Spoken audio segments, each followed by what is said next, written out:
Abandoned on my wedding day, the heartbreaking truth he hid from me.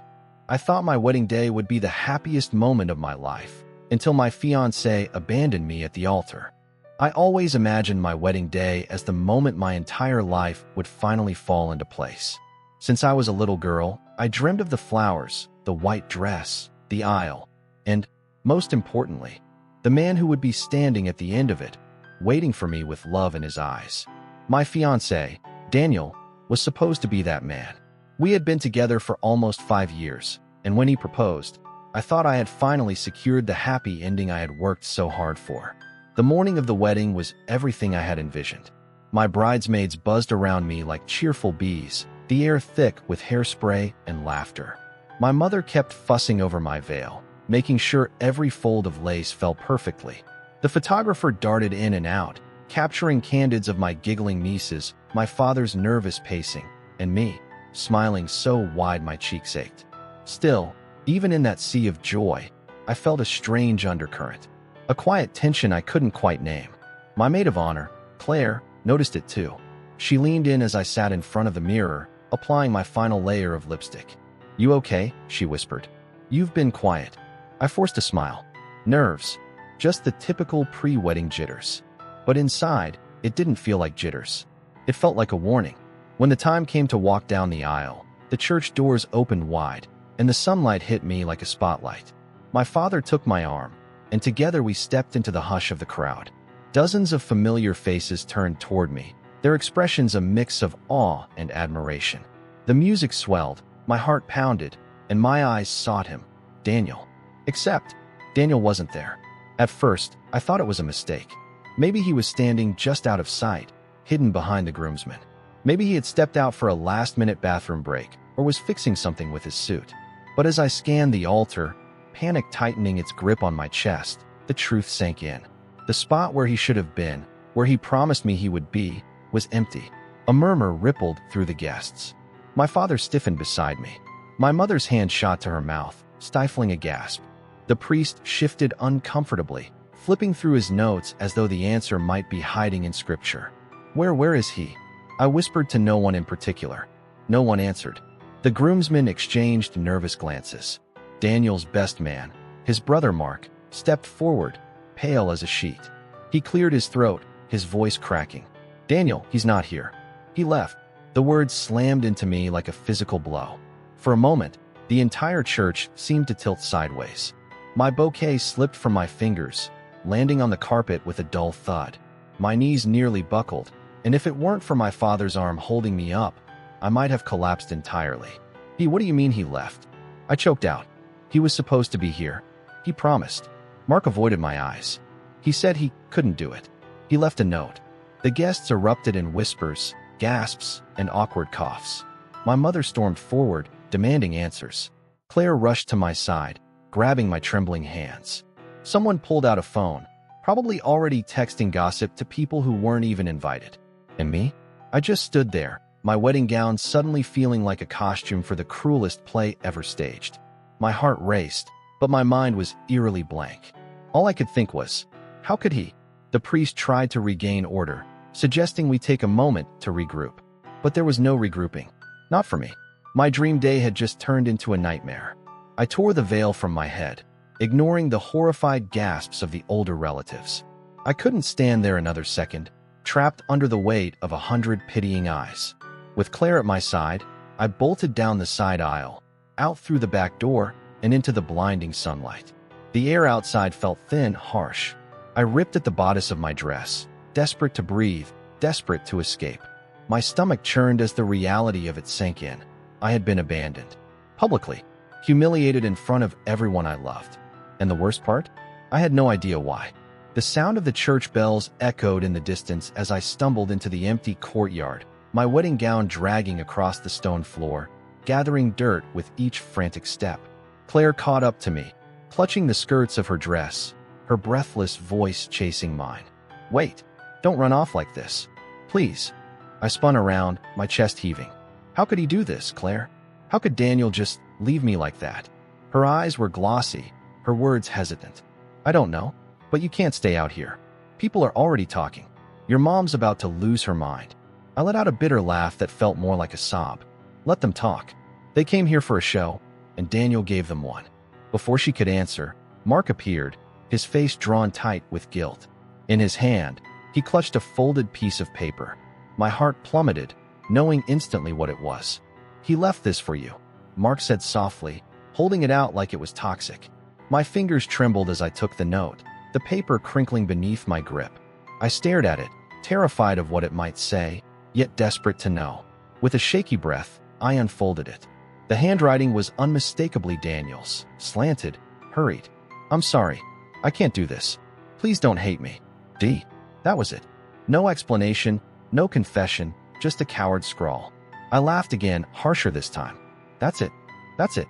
He ruins my life and leaves me with 3 pathetic sentences. Mark winced. "I swear, I had no idea. He never said anything to me. He seemed fine this morning." Claire rested a hand on my arm, but I jerked away, hot tears streaking down my cheeks. "No, this doesn't make sense. We've been planning this for months. We were happy, weren't we? He told me he loved me, right up until last night." Mark's silence was damning. His eyes darted away. I narrowed my gaze. "You knew something, didn't you? You're his brother. He would have told you if something was wrong." He shook his head quickly. "No, I swear. Daniel, he's always been private, even with me." But I didn't believe him. Not fully. Back inside, chaos reigned. Guests shuffled awkwardly, unsure whether to stay or leave. My mother was pacing furiously, shouting into her phone, while my father sat slumped in a pew, his face pale with shame.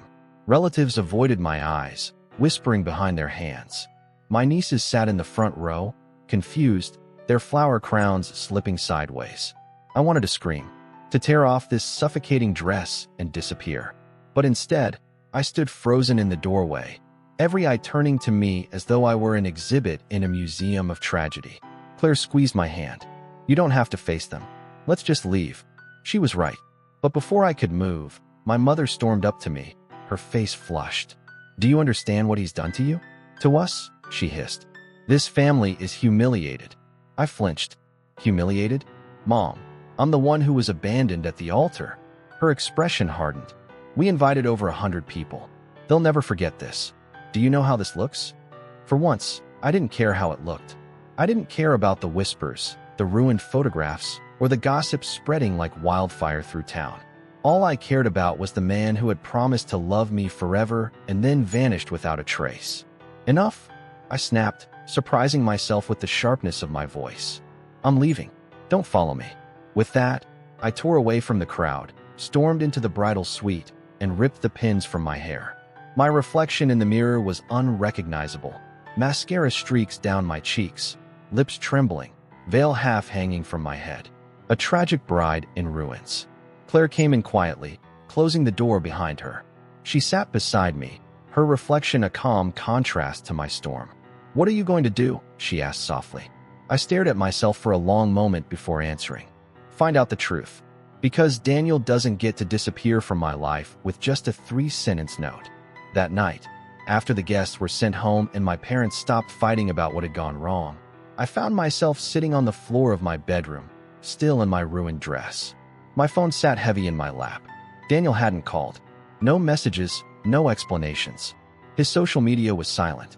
His apartment was dark. Claire brought me food, which I didn't touch. She tried to get me to sleep, but my mind wouldn't let me. Over and over, I replayed our last conversations. His laugh at the rehearsal dinner, the way he kissed me goodbye when he dropped me off, his soft "see you tomorrow" whispered against my ear. So why didn't tomorrow come? I scrolled through his messages, desperate for clues. Nothing unusual, just a man in love with his fiancé. Unless it was all a lie. At 2 a.m., my phone buzzed. My heart leapt, praying it was him. But instead, it was an unknown number.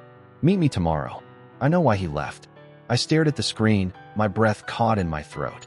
The truth was out there, and someone was ready to tell me.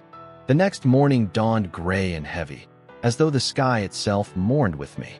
I hadn't slept a minute. My wedding dress still lay crumpled in a heap on the floor, like the corpse of a dream. Claire insisted on staying the night, but I sent her home after sunrise. I needed to face this alone. I needed to meet whoever had sent that message. By noon, I found myself sitting in a corner booth of a small cafe downtown, my hands wrapped tightly around a mug of untouched coffee. Every time the door opened, my pulse spiked. The note in my phone felt like a live wire, buzzing with unspoken answers. Finally, a woman walked in, early 30s, with sharp eyes and a nervous energy that made her scan the room before spotting me. She approached cautiously. "Are you," she hesitated, "the bride?" I bristled at the title, but nodded. "Who are you?" She slid into the seat across from me. "My name's Hannah. I don't know how else to say this, so I'll just say it. I'm Daniel's ex." My breath caught. "Ex? As in before me?" She shook her head. "No, as in recently. Very recently." The room tilted. "That's impossible. Daniel and I were together for years."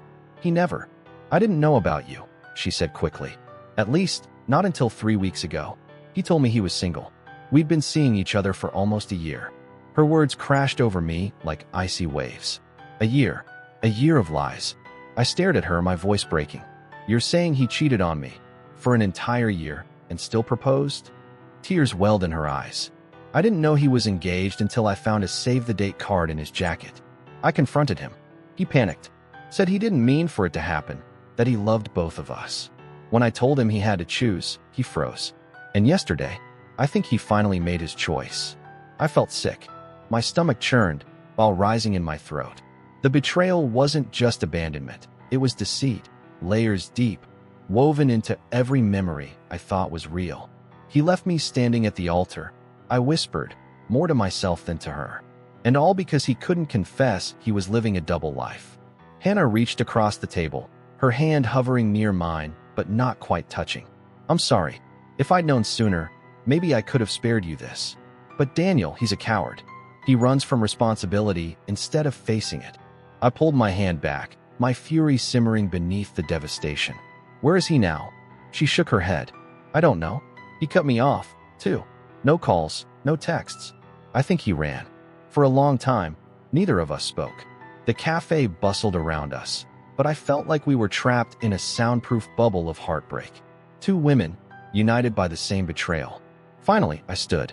"Thank you for telling me, but I don't need to hear anything else about him. He made his choice, and now I'll make mine." That evening, I went back to the church alone. The flowers had wilted, the candles blown out, the pews empty. The silence echoed with ghosts of yesterday's disaster. I walked down the aisle slowly, my steps deliberate, no longer the trembling bride, but a woman mourning something that had never truly existed. When I reached the altar, I stopped and closed my eyes. Images of Daniel flooded my mind. The laughter, the whispered promises, the nights we planned our future. They all burned away, one by one, until only ash remained. I pulled his note from my purse, that pathetic scrap of cowardice, and held it to the nearest candle flame. The paper curled and blackened, disintegrating into nothing. "Goodbye," I whispered, not to him, but to the illusion of us. The days that followed were brutal. Gossip spread like wildfire, my phone buzzing with pity calls and nosy texts. My parents fought over who was to blame. My father wanted to hunt Daniel down, while my mother obsessed over what the neighbors thought. But somewhere in the chaos, I found clarity. Daniel's betrayal wasn't my shame to carry. It was his. And if he thought he could destroy me, he was wrong. With Claire's help, I packed away the wedding dress, not as a symbol of defeat, but as a reminder of the strength it took to survive. I deleted Daniel's number, unfollowed him on every platform, and blocked him from my life. And slowly, painfully, I began to heal. I focused on myself, therapy, new routines, rediscovering passions I'd lost while pouring everything into a man who never deserved me. I laughed again, small and shaky at first, but real. Weeks later, Hannah reached out once more. She apologized again, but I told her she didn't owe me anything. We were both victims of Daniel's lies, and we both deserved freedom from his shadow. As autumn turned to winter, I realized something profound. Being abandoned at the altar wasn't the end of my story. It was the beginning of a new one. One where I wasn't defined by a man's choices, but by my own resilience. I had been abandoned on my wedding day, but I refused to abandon myself. And that, I decided, would be my true happy ending.